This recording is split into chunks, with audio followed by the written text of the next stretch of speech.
Ace, where have you been? The boys and girls are here and they're waiting to hear the 3 tales about money.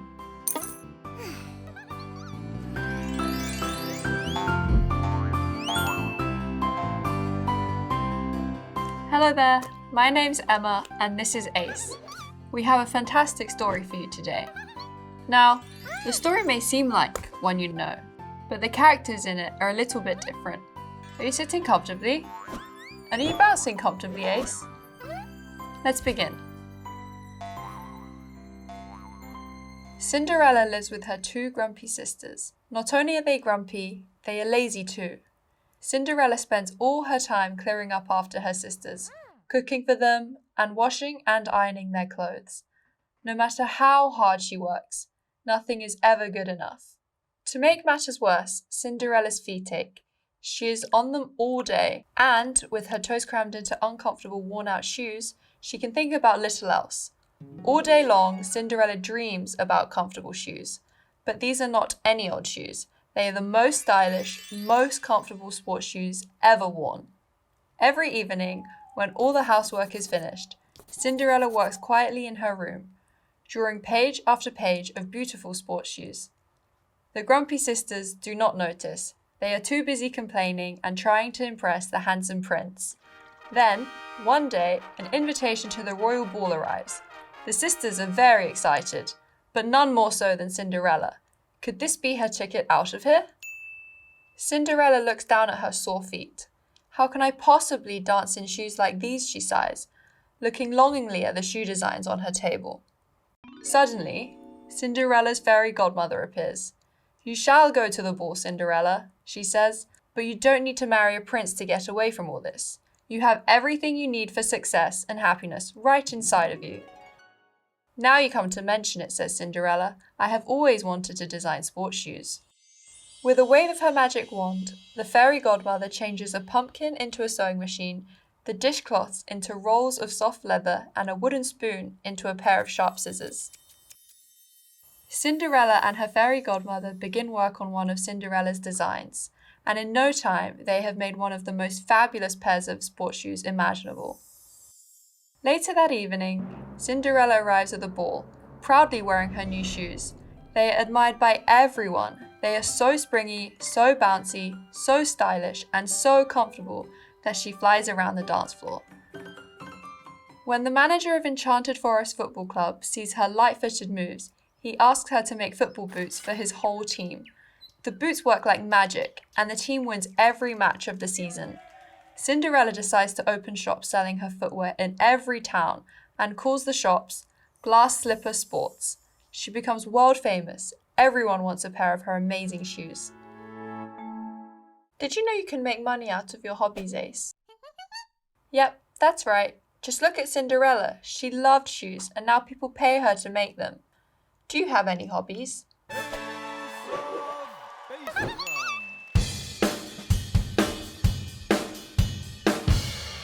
So good, Ace. If you keep practicing at your hobby, one day people might pay you to play a tune for them. Wouldn't that be a fun way to make money? You could buy a house. What would your dream house look like? Cozy. And speaking of houses, I think it's time to pay a visit to someone I think you may have heard of. Her name is Sleeping Beauty. Meanwhile, the prince, who did not meet anyone he wanted to marry at the ball, rides off in search of a bride. He has heard that there is a beautiful sleeping princess who has fallen under the spell of a bad fairy. She has been sleeping for nearly 100 years, and he hopes to break the bad fairy's spell by waking her with a kiss. After all, isn't that what fairy tale prince is supposed to do? Sleeping Beauty's garden is overgrown because while she was sleeping, there was nobody to mow the lawn or prune the hedges. After fighting his way through the tangled bushes, the prince finally arrives at the front door and rings the doorbell. Sleeping Beauty wakes up from her deep sleep, puts on her slippers and dressing gown, and goes to see what all the noise is about. But what is this she finds?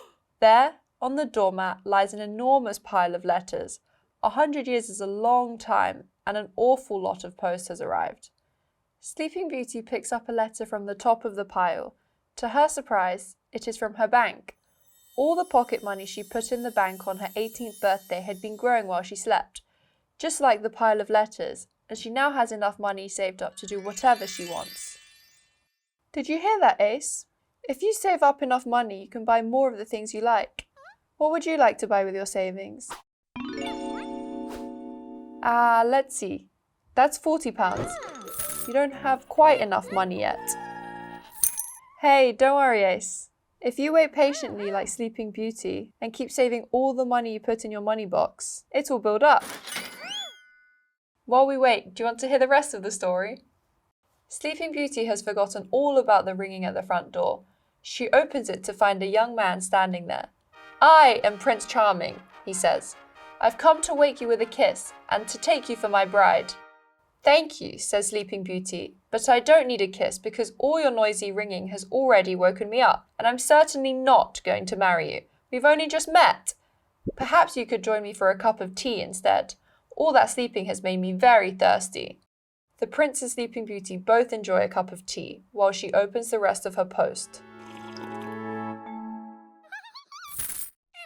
"Oh, Ace, look at your savings. They're all growing because you waited patiently. Now you have enough money to buy a tennis racket. Quick, go and get it before the shops close." Now, where were we? That's right. Sleeping Beauty was opening the post in bed. One of the letters is from her friend Rapunzel, who is trapped in a tower, held prisoner there by a wicked witch. The tower has no stairs and no doors, so Rapunzel is waiting to be rescued by a handsome prince. What can be taking him so long, she thinks.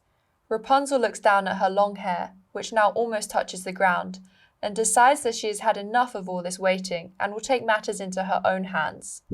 Taking out a pair of sewing scissors, Rapunzel cuts off her long hair, ties it firmly to the window frame, and uses it as a rope to lower herself out of the window. Free at last, Rapunzel visits the wicked witch to give her a piece of her mind and decides to make her an offer. Rapunzel has plans. She borrows money from the bank to turn the tower into 3 beautiful flats, adding doors and a staircase, as well as beautiful kitchens, bathrooms, and bedrooms. She decides to live in the top one herself. It has magnificent views. Rapunzel invites her friends Cinderella and Sleeping Beauty to live in the other 2 flats, and in return they give her money each month, which helps her to repay the money she has borrowed. After a while, she receives enough money to buy more towers for more people to rent. Rapunzel is now a free woman who earns lots of money and is able to live well. She even has some spare money which she can use to buy a share in Cinderella's new and exciting sports shoe business. Cinderella, Sleeping Beauty, and Rapunzel are all successful young women. They have used their brains, imagination, and good sense to earn enough money to look after themselves without a Prince Charming in sight. They decide to start a special club called the Fairy Godmothers, where they use their money to help other clever young people with brilliant ideas. And guess what? They all live happily ever after. What a great story. So in the end, the princesses didn't need a prince to save them. They set up their own businesses, saved their money, and then spent it very wisely. Rapunzel could have bought herself lots of ice cream, but instead she was smart and bought the tower. Oh, Ace, did you buy a tennis racket? What did you spend your money on? You spent your money on glue to fix your money box. That's wise because it's important to take care of your money. Thanks to our princesses, Ace has learnt some new money skills. I hope you enjoyed the stories as much as Ace has. Maybe you'll buy a tower one day, or set up your own shoe business, or any business you want. Now that you've learned how to save and spend money, you can do anything. Thanks for listening.